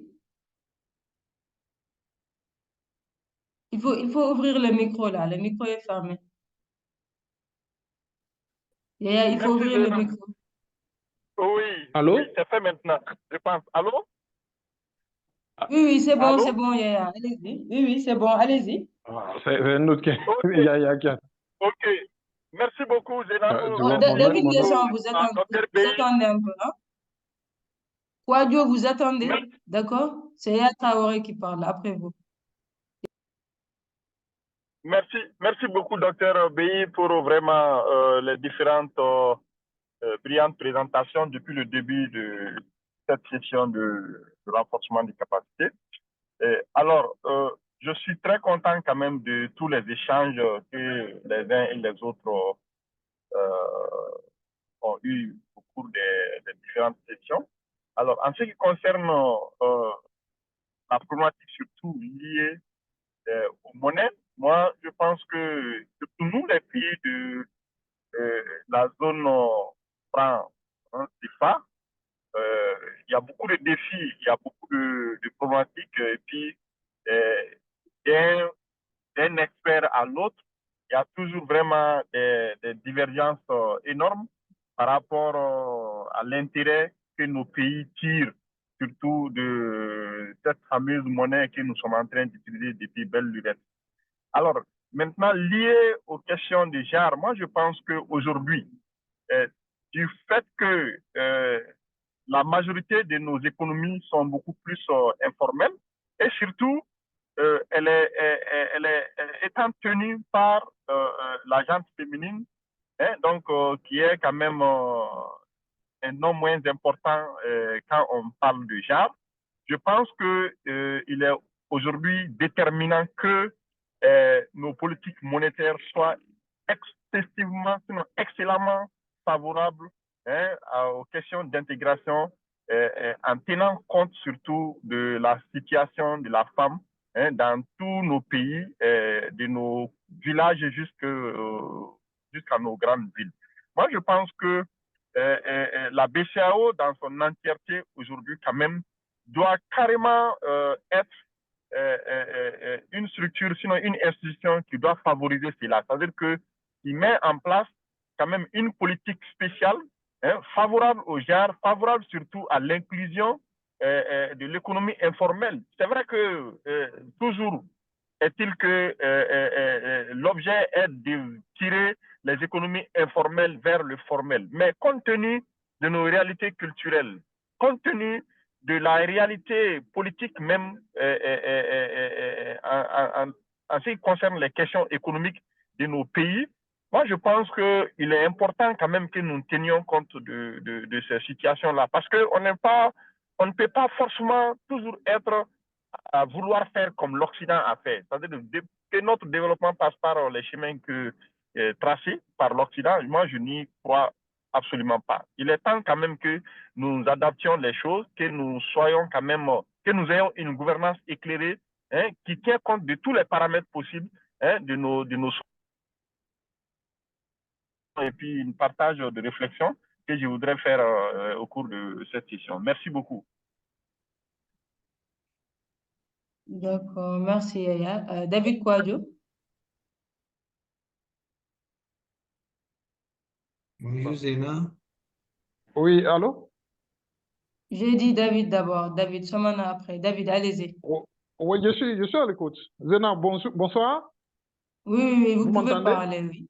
Oui, très bien. D'accord, d'accord. Non, en fait, ma préoccupation était déjà levée par le formateur, hein, parce que quand il a parlé de le choix, la volonté politique de nos dirigeants, et là, du coup, mon inquiétude a été déjà levée. Mais j'ai eu de deux, je ne voudrais pas aussi qu'on résume ce cours-là à la monnaie. Parce que quand on dit Jean et macroéconomie, j'ai l'impression que chacun tire ce cours-là vers les réalités de son pays. Oh, c'est vraiment, c'est très vaste, très intéressant, le cours. Et donc, moi, mon inquiétude a été déjà levée par le formateur, mais je ne voudrais pas que les formateurs, nos différents formateurs de chaque pays, chacun résume ce cours aux réalités de chaque nation africaine. Dans tous les cas, moi, ce que je vais demander au formateur, c'est de résumer le cours comme ce qu'il a fait pour le cours précédent, pour que vraiment nous puissions avoir une idée claire de Jean et macroéconomie, un peu comme Jean et puis économie. Je voudrais vraiment vous dire merci et je pense que j'ai déjà compris le cours et je voulais m'arrêter là. D'accord, merci. Voilà. Somana? Et merci Zéna. Et je voulais revenir sur un point précis que le formateur avait donné. Il disait en tant que lorsque les taxes gouvernementales diminuent, les dépenses des ménages augmentent. Donc, ça veut dire que si les dépenses augmentent, ça veut dire que la population paraît un peu à l'aise. Mais quand les taux augmentent au niveau du gouvernement, les taxes augmentent, c'est la population qui en pâtisse. Moi, je voulais savoir quel type de politique fiscale serait bien indiqué pour un pays. Est-ce que l'État doit favoriser le bien-être de la population ou bien viser sa richesse seulement? Merci beaucoup. D'accord, merci. David, il est presque l'heure, je pense que... Oui, merci beaucoup, Zéna. Vous merci pour toutes les questions et les apports. Je pense que c'est très intéressant. Et effectivement, je voudrais l'avant-dernier intervenant qui a dit il ne faut pas qu'on résume le cours à la monnaie. Le cours, c'est macroéconomie, mais il y a la monnaie dedans. Évidemment, on a dit que la macroéconomie, c'est quoi? C'est l'interaction entre les acteurs économiques, voilà, qui construisent comment nous allons faire produire des biens et des services, consommer ces biens et services, et ces biens et services sont consommés à travers aussi la monnaie. Donc, voilà pourquoi la monnaie est dedans, et aussi les politiques fiscales qu'on met dedans pour encourager ou décourager la consommation ou l'importation. Voilà. Et également à travers aussi le taux d'échange qu'on a parlé ici pour fixer la parité de la monnaie ou laisser la monnaie fluctuer, ainsi de suite. Mais vraiment, c'est genre et macroéconomie, comme on doit le dire, et des agrégats macroéconomiques dans un pays, c'est le PIB, ou aussi l'inflation, le taux de chômage, ainsi de suite. Mais le PIB, comme on l'a dit, le PIB doit être composite et doit tenir compte du volet social pour permettre au bien-être de la population. Et lorsque nous n'avons pas un PIB consolidé, un PIB qui tient compte également du volet social, qui tient compte également des besoins des populations, nous allons avoir une croissance économique qui n'a pas un impact sur le panel de la ménagère, qui n'a pas un impact sur le volet social, qui n'a pas un impact sur le bien-être de la population. Et du coup, ça n'aura pas trop son sens. Alors, lorsque on revient un peu sur la BCEAO a un triple rôle, hein, une triple mission. Hein. C'est l'émission de la monnaie, c'est la gestion de la politique monétaire, c'est l'organisation et la surveillance de l'activité bancaire, ainsi que d'assister les États membres de l'Union. Alors, donc, vu sous cet angle, lorsque la politique économique doit être toujours gérée par chaque État, la politique économique est gérée par chaque État et en fonction de comment s'orientent les politiques, on peut s'adresser à la structure pour voir comment il régule, comment la BCEAO va réguler. Il travaille avec les différentes banques là pour permettre et faciliter l'accès, voilà, des différents pays au système bancaire. Tout ça, c'est réglementé dans les différents pays. Mais le véritable problème, c'est ce qu'on a toujours dit ici, la volonté politique et comment nous faisons fonctionner notre économie. Est-ce que nous mettons l'accent sur le volet social? Est-ce que c'est l'économie que nous voulons voir progresser à travers les agrégats? Parce que vous allez vous rendre compte qu'il y a des pays, vous arrivez, le pays est très développé, mais les gens croupissent dans la pauvreté. Il y a un paradoxe qui est là. Vous voyez les infrastructures, waouh, vous voyez vraiment tout est développé, mais le niveau de vie est tellement élevé que une couche de la population n'arrive même pas à accéder aux services sociaux de base, tels que l'éducation, tels que la santé, tels que même manger, l'eau potable, ainsi de suite. Donc, l'économie est un tout, l'économie doit être holistique, l'économie doit tenir compte non seulement des agrégats de l'économie à travers l'évolution des PIB, mais doit tenir compte également du bien-être économique et social de la population. Voilà pourquoi vous allez vous rendre compte que lorsque nous élaborons nos politiques économiques, voilà, ces politiques économiques à double vocation. Voilà. Tirer l'économie vers le haut. Lorsque nous rentrons dans les pays, nous voyons des infrastructures développées, ainsi de suite. Mais ces infrastructures doivent être au service de la population. Toute infrastructure qui est mise en place doit être au service de la population. Donc, réguler les coûts d'accès à la santé, réguler le coût d'accès à l'éducation, réguler les coûts d'accès aux services sociaux de base pour permettre d'avoir une économie qui tient compte, une économie, je veux dire, inclusive, une économie qui tient compte de la population. Et quand on se rend compte que ce sont les femmes qui, en général, et les enfants en général, qui en pâtissent, il faut encore faire un effort dans la mise en œuvre maintenant des politiques publiques, pour tenir compte des besoins réels des hommes, des femmes, des groupes vulnérables, ainsi de suite, pour que nous puissions avoir vraiment un développement social équitable, inclusif, qui tient compte des réalités socio-économiques de nos pays. Voilà. Donc, pour résumer, il faut dire que ce cours nous donne les éléments de base de la macroéconomie. Et nous avons dit que sur le marché, les ménages produisent, donnent la main-d'œuvre aux entreprises moyennant de l'argent, et cet argent permet de payer les produits que ces entreprises vont utiliser la main-d'œuvre pour produire les biens et services qui vont permettre de pouvoir alimenter l'économie. Et cette économie est réglementée par le système monétaire, par l'inflation, par aussi le taux de chômage et beaucoup d'agrégats qui nous permettent également de voir comment nous régulons notre économie pour permettre à chaque pays d'être un pays autonome, un pays qui puisse avoir une économie forte, une économie résiliente, une économie qui tient compte également de la société, une économie qui tient compte du social.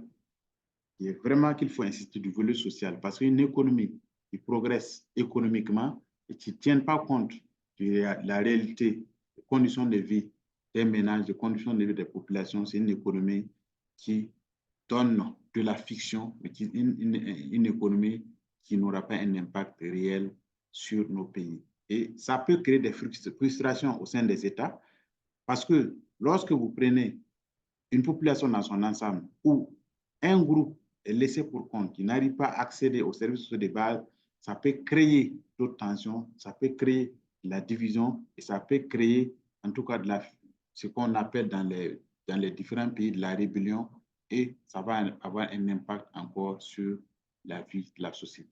Donc, voilà pourquoi nous disons qu'il faut construire nos économies qui tiennent compte des besoins spécifiques et des intérêts stratégiques des hommes et des femmes, parce que nous travaillons ici pour les hommes et les femmes, et à l'intérieur maintenant, en tenant compte des différents groupes catégories sociaux. Voilà. Politique, culturelle. Voilà. Donc, en gros, c'est ce que nous voulons faire comprendre ici, que lorsqu'on parle d'économie, on parle d'un tout, on parle d'agrégat, mais on parle aussi du volet social. Alors, donc, il est l'heure dépassée. Nous allons nous arrêter là. Et Dieu voulant, on va se retrouver prochainement, le mardi prochain, pour le cours sur le module 7. Donc, bien avant, je remets la parole à l'IDEP, à Zainabou, pour conclure avant qu'on puisse se dire au revoir. Merci bien. D'accord, merci David pour la session d'aujourd'hui. Donc, merci à tous les participants. Donc, on va continuer la discussion dans les groupes WhatsApp et Telegram et le forum de l'IDEP. Voilà. Donc, s'il y a des gens encore parmi vous qui ont des problèmes pour accéder à la plateforme, pour faire les quiz, voilà. Je reste disponible pour m'envoyer un email. Voilà. Quelque problème que ce soit, qui soit technique. Donc, pour tout ce qui est lié au cours, David est là, il est disponible. Donc, nous remercions tout le monde pour votre présence aujourd'hui. Merci beaucoup. Merci à Charles, voilà, qui gère cette plateforme. Donc, merci à tous. Voilà, bonne soirée. Merci David.